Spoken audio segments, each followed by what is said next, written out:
Hello everyone, আমার নতুন চ্যানেলে তোমাদের সকলকে জানাই স্বাগত।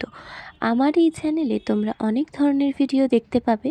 আজকে শেয়ার করছি একটা ঘুরতে যাওয়ার ভ্লগ।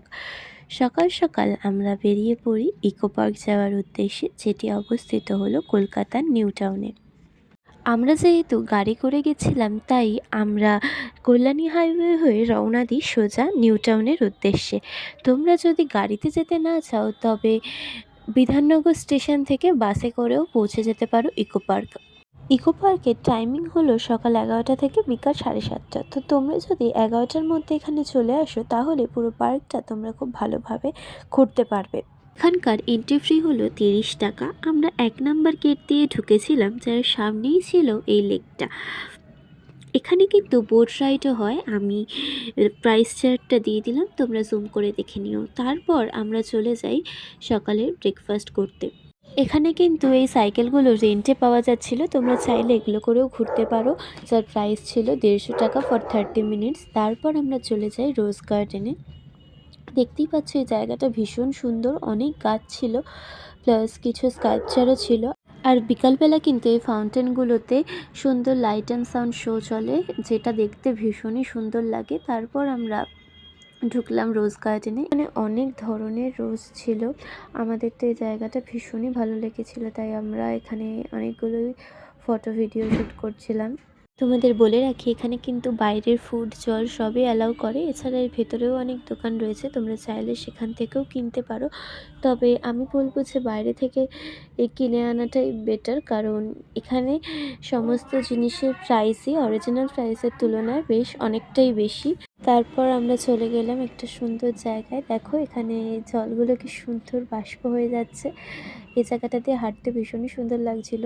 তারপর আমরা চলে গেলাম মার্কস গার্ডেনে। এই জায়গাগুলোর এন্ট্রি কিন্তু একেবারেই ফ্রি, তোমরা এগুলো ঘুরতে পারো, টিকিট লাগবে না কোনো। আর জায়গাগুলো খুব সুন্দর। এখানে অনেক ধরনের মুখোশ ডিজাইন করে রাখা রয়েছে। মার্কস গার্ডেনের ঠিক অপোজিটেই রয়েছে ঘুম স্টেশন। সেখানে একটা টয় ট্রেন দাঁড় করানো আছে। এই ট্রেনটিতে উঠতে গেলে তোমাদের 150 টাকা পার পারসন দিতে হবে। আর স্টেশনটাতে তোমরা এমনিই ঘুরতে পারো, কিন্তু ছবি তুলতে বা ভিডিও করতে গেলে তোমাদের 10 টাকা করে পে করতে হবে। এর পাশে একটা পার্ক ছিল, আমরা সেখানে গিয়ে দোলনাও চড়ে নিচ্ছিলাম। এছাড়াও এখানে বাচ্চাদের জন্য অনেক অ্যাক্টিভিটিস রয়েছে। তারপর আমরা চলে যাই সেভেন ওয়ান্ডার্স দেখতে। সেভেন ওয়ান্ডার্সের টিকিট কাউন্টারটা তো তোমাদের দেখিয়েই নিলাম, ঠিক বাইরে রয়েছে। এখানে টিকিট প্রাইস হলো 30 রুপিস পার পারসন। তবে এখানে যদি তোমরা একটু বিকাল বিকাল ঢোকো, তাহলে লাইটিংয়ে জায়গাটা আরও অনেক বেশি সুন্দর লাগে। দিনের বেলাতেও ভালো লাগছিলো, তবে রাতের লাইট একটা আলাদা রকমই সুন্দর লাগে। সেভেন ওয়ান্ডার্স দেখে আমরা লাঞ্চ করে নিই, তারপর কিছুক্ষণ বসে রেস্ট নিয়ে তারপরে বাকিটা ঘোরার জন্য যাই। এখানে কিন্তু অনেক জায়গাতেই এরকম সাইকেলিং তোমরা রেন্ট নিতে পারবে। অনেকগুলো জায়গাতেই রয়েছে, আর সব জায়গায় একই প্রাইস। তোমরা যদি সাইকেলটা নাও, তাহলে তোমাদের অনেক সুবিধা হবে। তা আমরা তারপরে চলে গেছিলাম হেলিকোনিয়া গার্ডেনে, যেখানে একটা অসম্ভব সুন্দর ওয়াটারফল রয়েছে। তোমরা দেখতে পাচ্ছ যে সুন্দর, এটার মধ্যে নীল, সবুজ, লাল এরকম লাইটিং জ্বলছিল। এটা সামনে থেকে দেখতে ভীষণই সুন্দর লাগছে।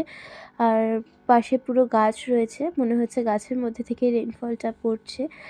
আর তারপরে চলে যাই আমরা স্কাল্পচার মিউজিয়ামে। এই জায়গাটা লাইটটা একটু কম ছিল বলে দেখতে অসুবিধা হচ্ছিল, কিন্তু স্কাল্পচারগুলো ভীষণই সুন্দর ছিল। বিকালবেলা সেভেন ওয়ান্ডার্সটা দেখতে দেখো আরও কি সুন্দর লাগছে লাইট জ্বালানোর পর। তারপর আমরা দেখছিলাম এখানে সমস্ত পুলগুলোতেই লাইট অ্যান্ড সাউন্ড শো হয়। সব ফাউন্টেনগুলো ভীষণই সুন্দর লাগে তখন দেখতে লাইটের মধ্যে। এটা সমস্ত পুলগুলোতেই মোটামুটি চলে, আমরা তো 2-3টে পুলের মধ্যেই দেখেছি। তারপর আমরা বাড়ি ফেরার জন্য রওনা দিই। তোমাদের এই ভিডিওটা কীরকম লাগলো জানিও, আর লাইক, কমেন্ট, শেয়ার করো। আর যারা ফেসবুক থেকে দেখছো তারা ফলো করে দিও, আর যারা ইউটিউব থেকে দেখছো তারা সাবস্ক্রাইব করে দিও।